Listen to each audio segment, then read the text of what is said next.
12 races of intense racing action for the 1-Up Turbo Truck Series, and for some of our front runners, it all comes down to this one race to determine who is going to race for a championship and who will have to wait for that opportunity for another year. And it takes place here at the Watkins Glen International Circuit, where so many great racing moments have unfolded over the years, where the 1-Up Turbo Truck Series descends upon for race number 13 of the season, and this is a very important race. As we said, it is the regular season finale, and a lot of guys are willing to put it all on the line to secure one of those coveted spots in the championship hunt. And alongside me to bring you all the action for tonight's race is Ryan Griffin, back with us after a sojourn into the racing scene last time out at IRP, but these guys are gonna put it all out there, trying to get one of those spots, because we have 12 drivers eligible for 6 spots in the playoffs. 4 drivers have already cemented their spots in. They've got nothing to worry about, but for those 12 drivers trying to race their way into one of those 6 spots, it's now or never. In stick and ball sports, they call it a Game 7 moment. A moment where you define your season in one event, one race. For these truck guys that are not yet locked into the playoffs, that's what this one race is. It's a Game 7 moment to try to make your way into the playoffs to have a chance to run for a championship. And any one of these guys could have that Game 7 moment. They could win this race and lock their way in, and it could be somebody just makes a move on the last lap, or makes a move in a corner, or makes a move that pays off.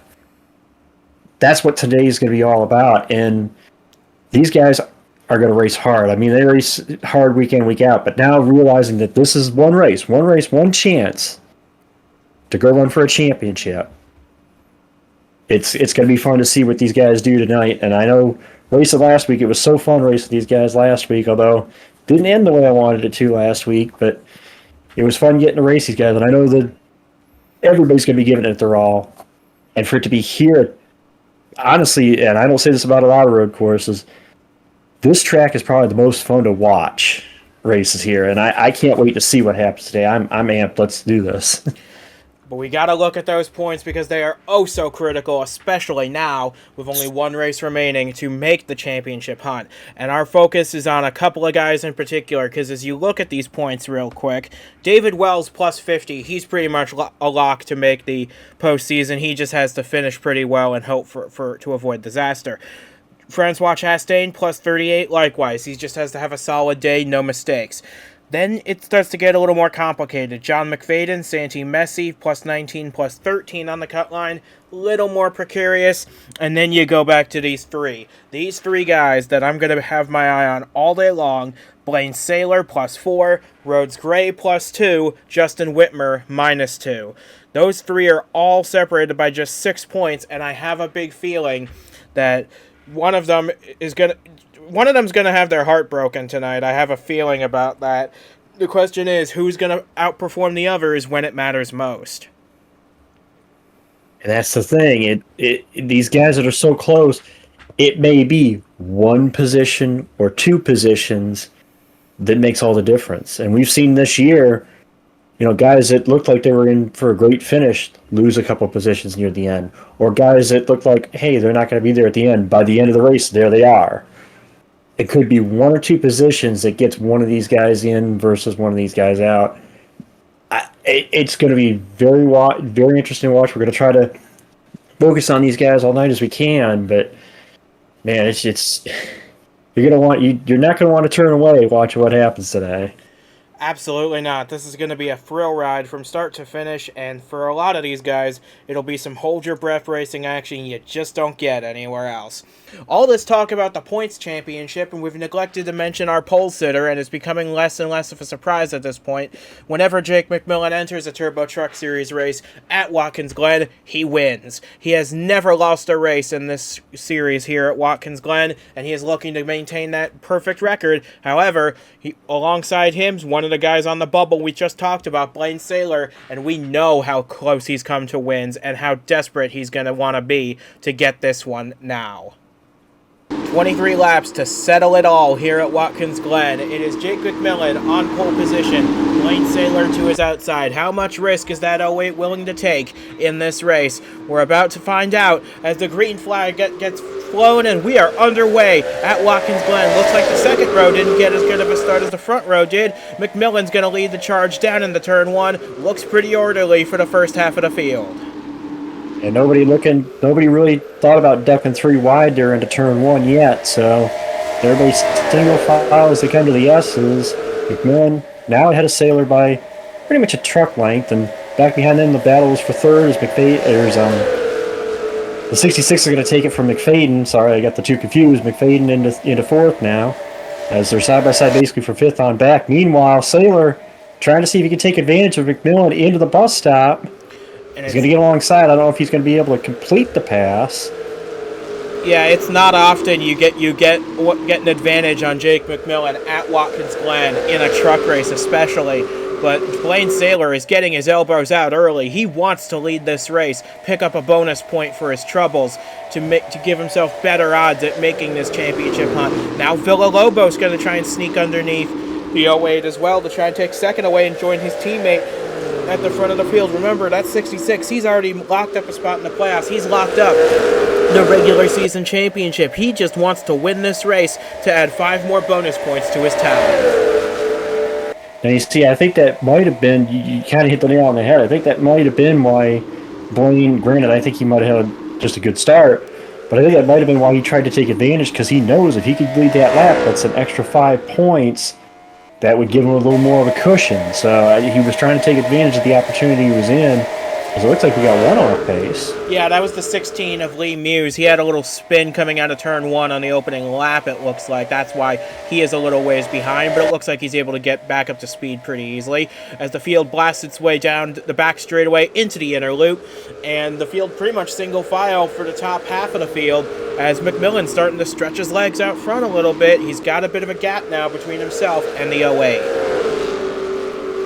And we'll just keep it. We'll keep an eye on these guys all day, and where passes are made, and who's moving up. But I know the good passing opportunities into the bus stop. There's a good one right here as the 66 now looks inside the 08, trying to take another look for that second position. Looks like Saylor's going to try to maintain it off this corner. The 66 with a run on the outside, or to the left, to the left, and we'll come down this little straightaway here into turn one. Saylor, I think, is going to have a bit of the advantage being on the inside, but we'll see who gets the advantage off this corner. Carry the momentum, the 66 ahead, and it looks like the 66 will take the second position. Maybe not. Saylor comes back on the inside. And keep in mind, while these two are fighting for this second position, Jake McMillen is getting a big lead out in front. It is now 0.8 of a second at the line between himself and this battle for second. And look at this, we got 2 more joining the fight. McFadden and David Wells in the 92 trying to cement a spot in the playoffs. He really doesn't have to do all that much to do that. He entered this race plus 50 on the cut line. He seemed as good a lock as anyone to make the 10-man championship chase.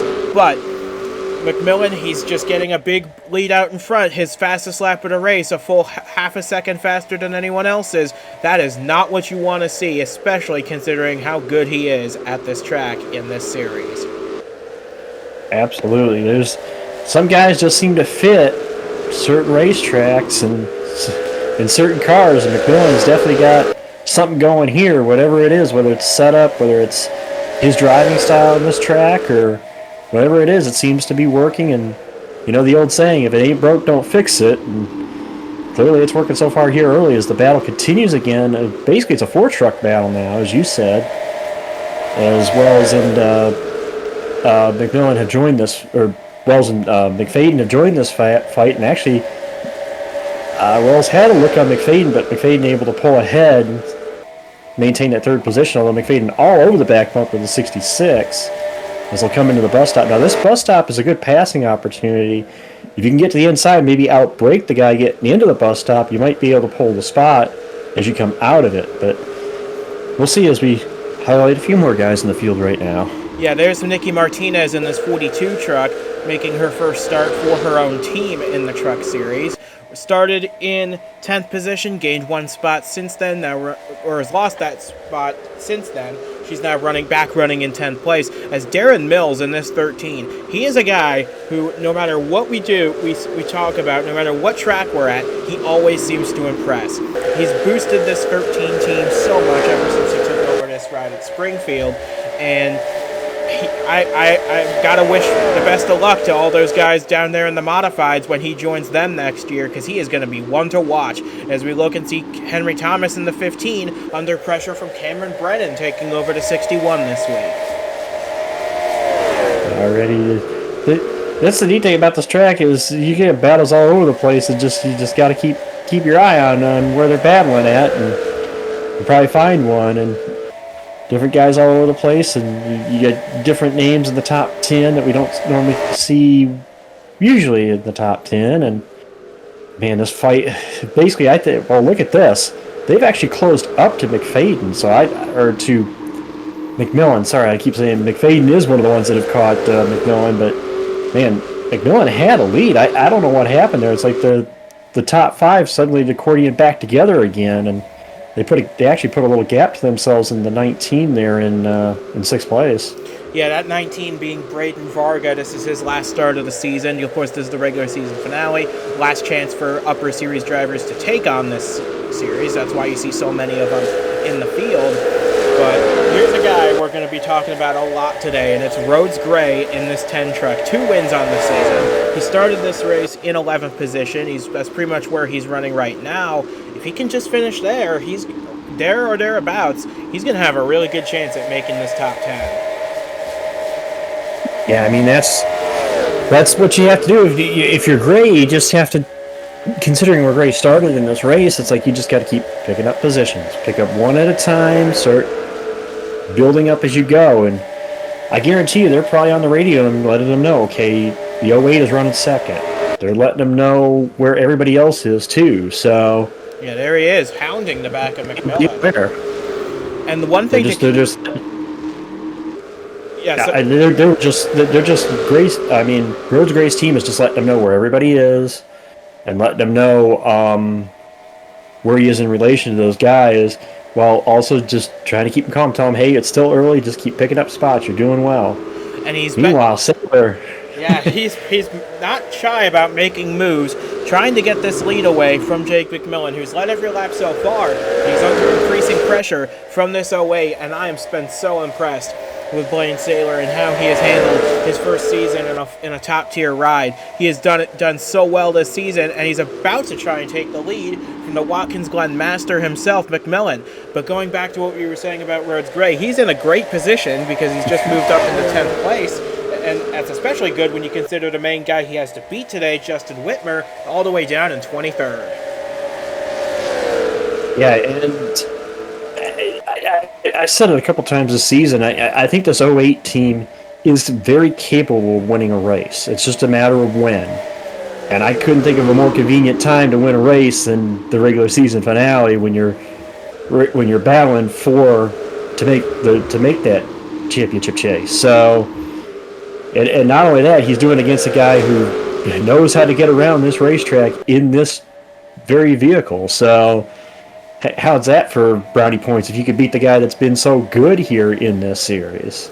It wouldn't surprise me, though, if McMillen is going to try and win all 3 races. He's entered in all 3 this weekend, and he's off to a great start of that right now. He's side by side with Blaine Saylor for the lead. Out of turn 7, the complete lap number 7.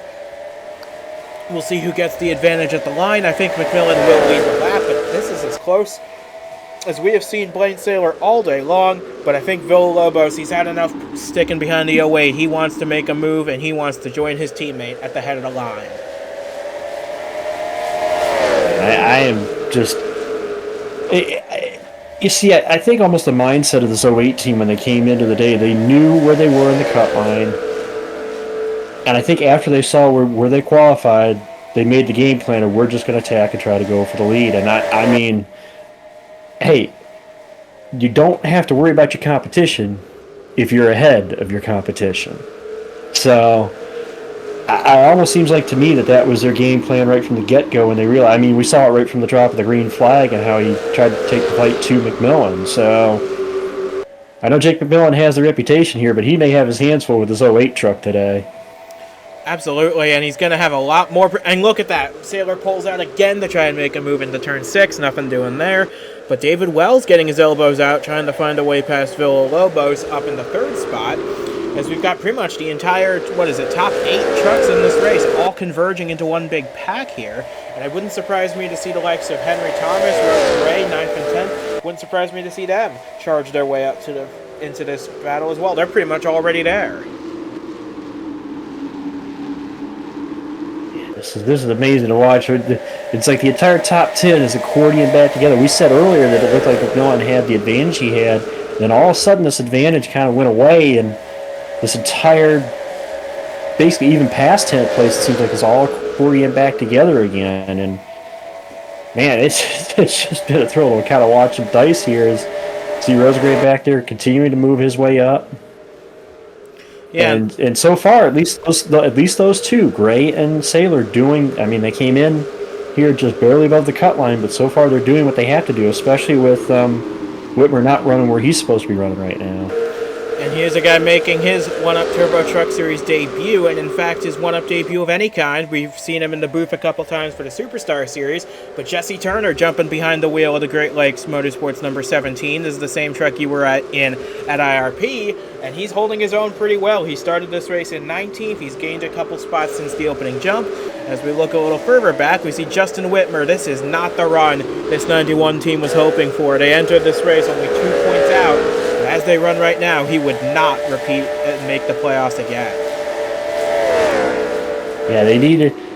Again, we still have a pit stop coming, but they need to do something big and do something fast, especially when, your competition. We see the 08 again is running 2nd. Rhodes Gray is running 9th. They're both in the top 10.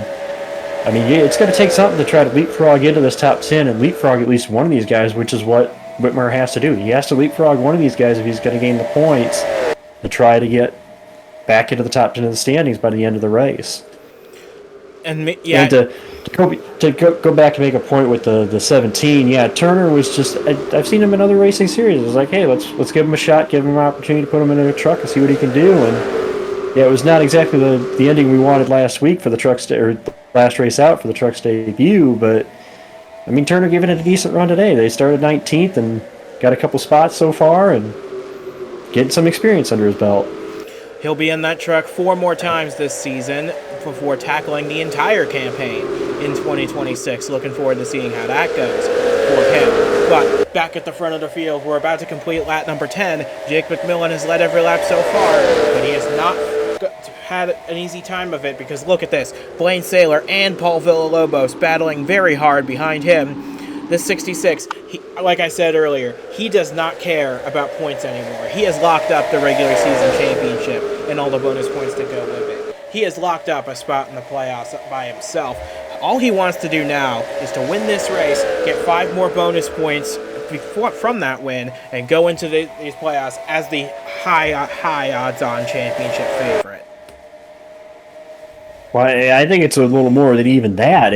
You want to go into the playoffs with momentum, and there's no better way to have momentum than to win the race before you go into the playoffs. So that's on everybody's mind, including those guys that are already locked into the playoffs, like, as we mentioned with the 66, the regular season point leader at this point. So you want momentum, and the best way to have momentum going into the playoffs is to win, and that's what everybody's trying to do. It's everybody except obviously our current race leader, who is just here to try to win the race and continue his streak here. But again, it's on everybody's mind. They all want to try to win, and that's why you see the big dogfight that we're seeing right now for the top spot right now. And keep in mind as well, for as good of a season as this 66 truck has had, we have not seen him in victory lane since all the way back in Atlanta, and that was race 3 of the season. It's been a while for Paul Villalobos. He's had some phenomenal runs since then, but he's not cracked victory lane since.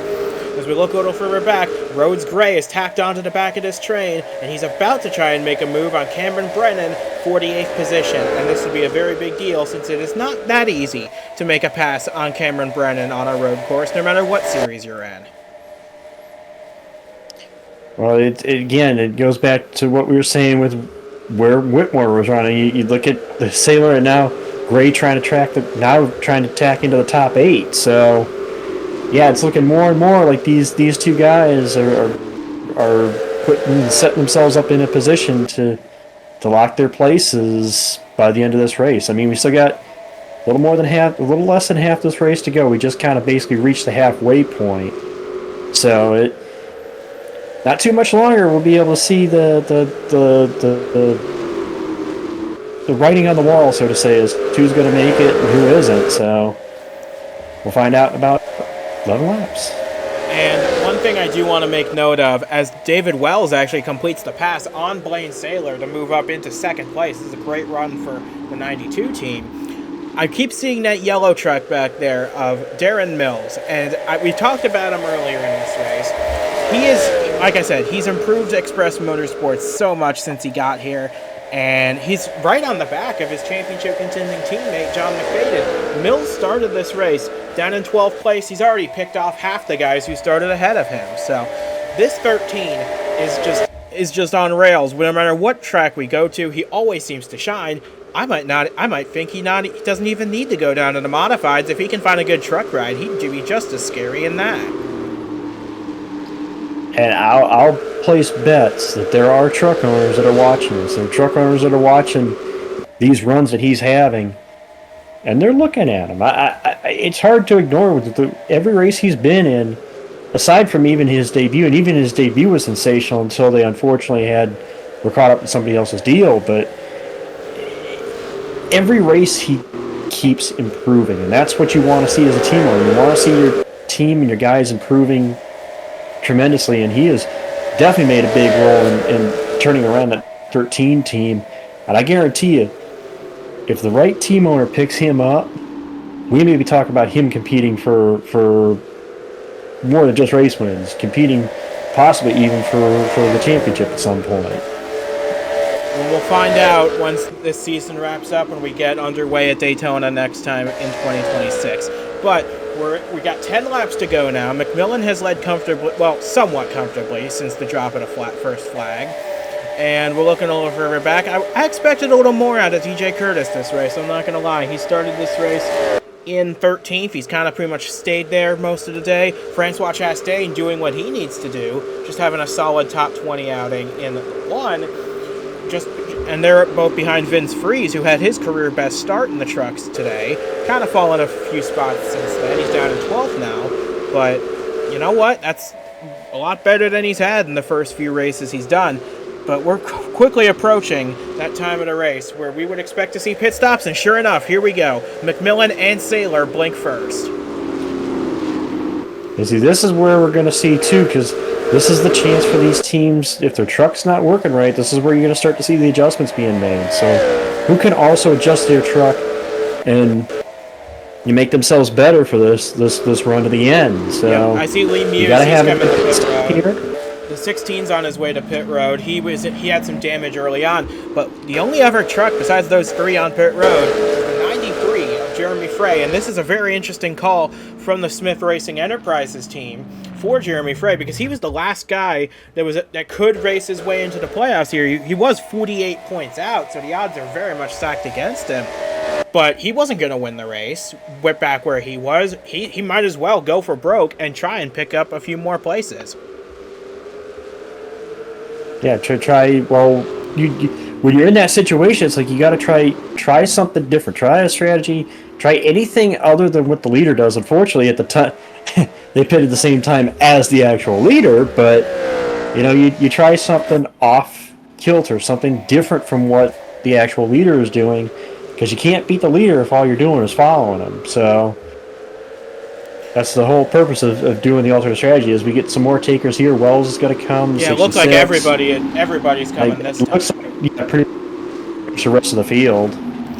Yeah, I thought Mills I don't think we're seeing anybody. I thought Mills and Brennan might have thought about staying out, but they found a spot to slot in to head into the pits. And this is what I kind of don't like about pitting with a lot of guys, because you see how slow all these guys at the back are going, trying to squeeze their way into the pits. If you're pitting in a crowded pit lane, that sort of thing will happen. You will get backed up, and that's what I kind of like about what the 72 and the 08 did.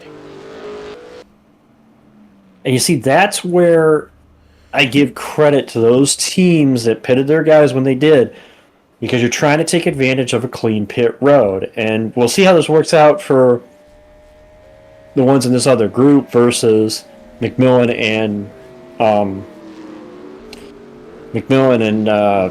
Saylor, but yeah, they're easily going to be. They got a good sizable gap by a long way. McFadden lost a couple spots in the pit lane, as did Braden Varga in the 19. But I think look at Jeremy Frey's going to pick up a ton of spots on his gamble, as will Lee Muse. Remember, that 16 entered the cycle. He was 41st on his way into the pits. Now he's going to cycle out in the top 15.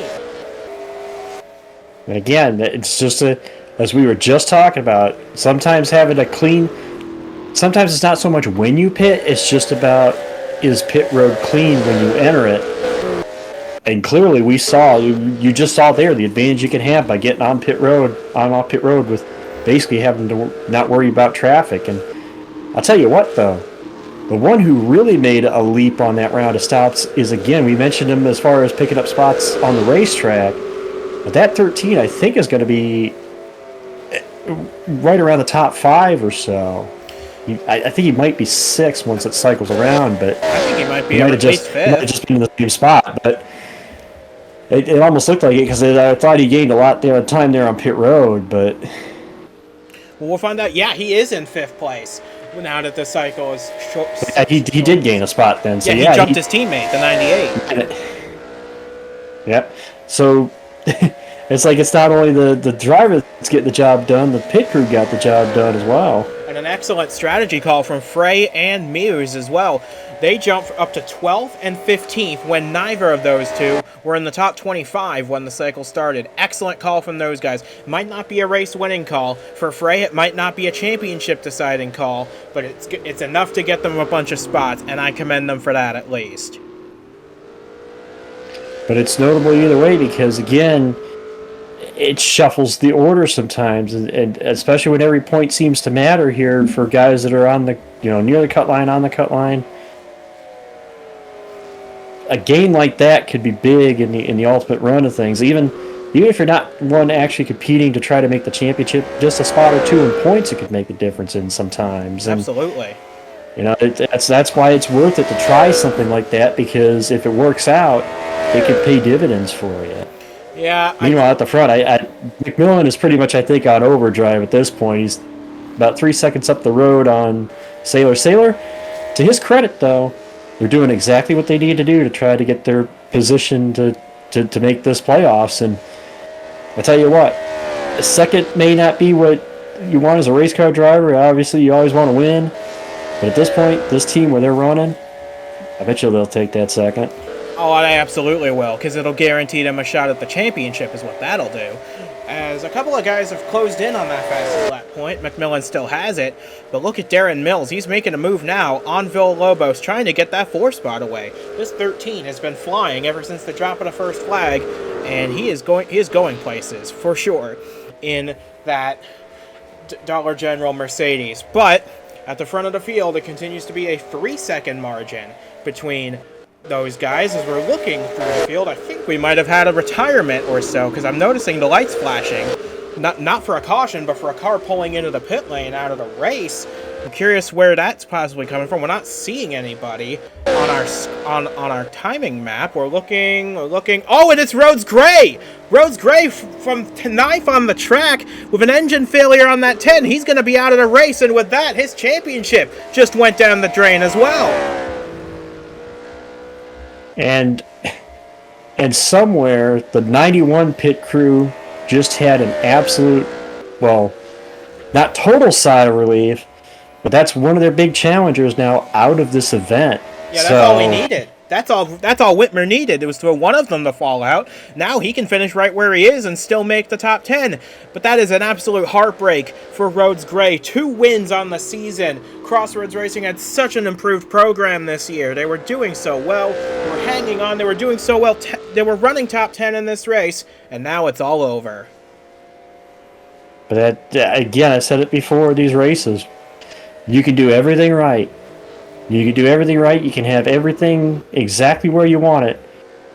And one little thing goes awry, and pretty much that's it. And, there's still the rest of the season to go. There's still 10 races to go. That 10 team, I guarantee, is going to be thinking about trying to win each and every one of those races and say, hey, here's what we could have done had we made it, Yeah, he's got I guarantee that's the way it's going to be running the next 10 weeks, too. He's got 7 more races to try and win races this year, and he will be back for the full season in 2026 to try and race for another championship.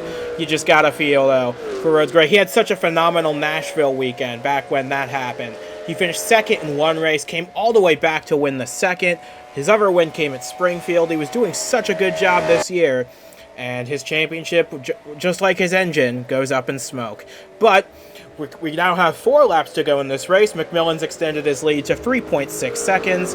And unless a similar fate befalls this 72 truck, I think it's going to be a race for second between Saylor and Wells. Yeah, and I got to tip my head. We talked about him a couple times this season as well, but the momentum shift I've seen out of this 92 team, the closer we get to these playoffs.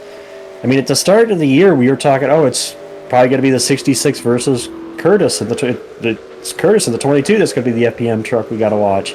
But this 92 has really turned the tails this season and really shown that he is a worthy title contender. And I talk about momentum going into the playoffs and trying to have as much momentum as you can going in to carry you through. And this 92 team could be one of the ones to watch as when these playoffs kick off. I still think the odds-on favorite right now is the 66, but you never know. We could see somebody come out in these playoffs and turn everything on in. So I like to keep my eye on these ones that are having these good finishes going into the playoffs. And once again, just like it was last time out at IRP for David Wells, it's a matter of getting close, but not close enough in the closing laps. He came so close to beating the 72 truck last week, back when it was being driven by Henry Thomas, but he came up just a little bit short in that chase, finished second.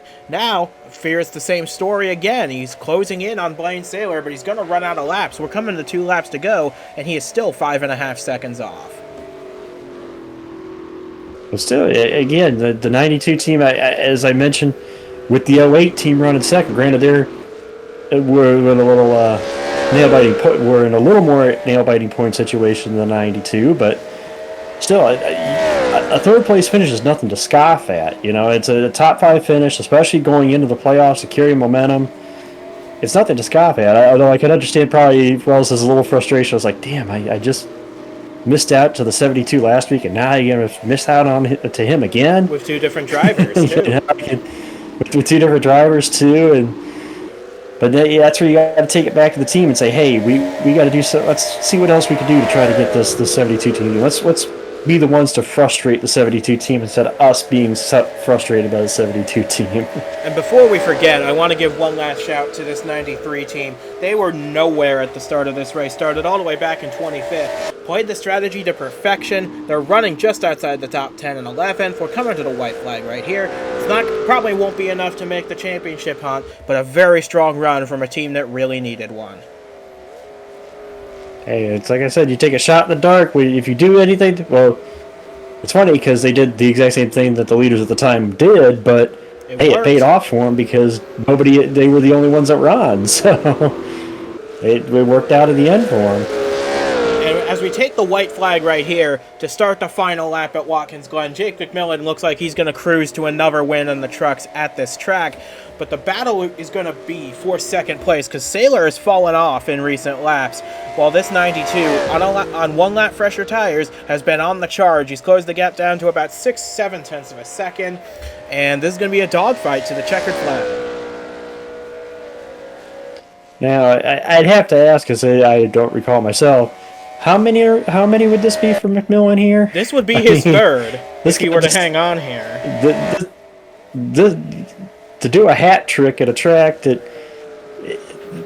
there's just something about, I could just see as a driver, you come into certain guys have certain tracks with certain series, and Yeah. I guess McMillen's wheelhouse is the trucks at Watkins Glen. Well, it's anywhere anything at Watkins Glen, really. This is his home track. He loves it to death. And as he rounds turn 6 for the final time, it looks as though Jake McMillen will remain undefeated at Watkins Glen in the Turbo Truck Series. He has won twice before in this series, both of which have come here. And as he rounds the final corner for the final time, make that 3 wins at Watkins Glen. 3 wins in his Truck Series career. McMillen gets the job done once again, and in a battle for second that raged on to the final lap, Saylor just holds off David Wells, but they both are plenty to the good. They will make the championship hunt, as will John McFadden, who finished 7th. Santi Messi hangs on. DJ Curtis, we knew was going to make it. Francois Chastain, he had a run, decent enough run to make it. Looking a little further back, trying to find Justin Witmer. There he is. And I know it's not the run that 91 team was hoping for, but after Rhodes Gray's unfortunate mechanical failure, it was all it took, and a 22nd place finish is enough for this 91 team. They will be racing for a championship this year. Yeah, I mean, it doesn't matter how you get there. The big goal at the start of the year, everybody knows at the start of the year is you want to compete for the championship, but to do that, you got to make the playoffs. They did it tonight. Again, it doesn't matter how you got there. Unfortunately, Rhodes Gray ran into a mechanical issue that sidelined him, but the 91 team took advantage of it, and here they are. They're going to race for a championship now. And we will get your replays of the moment that sealed Rhodes Gray's fate in this race and this championship. But Jake McMillen, what more can you say? He led all but 2 laps of this race.